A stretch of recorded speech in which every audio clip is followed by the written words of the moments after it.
Сәлем баршаңызға, менің каналыма қош келдіңіздер. Бүгін сіздермен осындай жұмсақ болып шығатын, үй жағдайында көп зат қажет етпейтін шие қосылған пирог пісіреміз.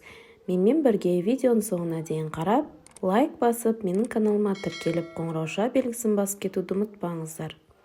Ең алдымен ыдысқа 4 жұмыртқаны саламыз. Үстіне қантты саламыз. Барлығын жақсылап, венчиктің көмегімен араластырып аламыз. Бізде қанттары кішкене еріп кету керек. Өзі ағарып, көпіріп шығады, сол кезде тоқтатамыз. Мен венчикпен араластырдым. Егер сіздерде миксер болса, миксермен де араластыруға болады. Енді оның үстіне сұйық майды, сосын сүтті құямыз. Барлығын жақсылап араластырамыз. Сүт бөлме температурасында болуы қажет. Енді осы массаның үстіне ұнды електен өткізіп саламыз. Ұнның барлығын салмаймыз, жарты бөлігін салып тұрамыз. Енді үстіне қопсытқыш саламыз. Азырақ тұз саламыз. Ванилин саламыз. Сосын барлығын тағы да жақсылап, венчикпен араластырып, қою қамыр дайындап аламыз. Жақсылап араластырамыз. Ұнның комоктары қалмау керек бізде.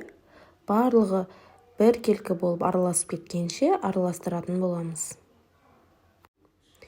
Енді үстіне ұнның қалған бөлігін електен өткізіп саламыз. Тағы да жақсылап араластырамыз.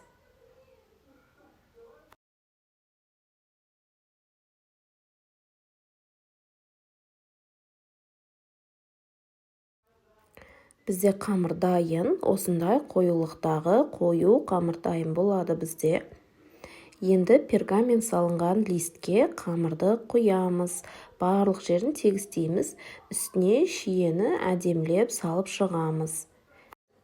Осы кезде пешті 180 градуста қыздырып қойған болуымыз керек. Қызып тұрған пеште 25-30 минут көлемінде пісіріп аламыз. Дайын болғанını шпажканың көмегімен тексеріп алсаңыздар болады. Әркімнің пеші әрқалай, сондықтан өздеріңіздің пештеріңізге қарай пісіріп аласыздар.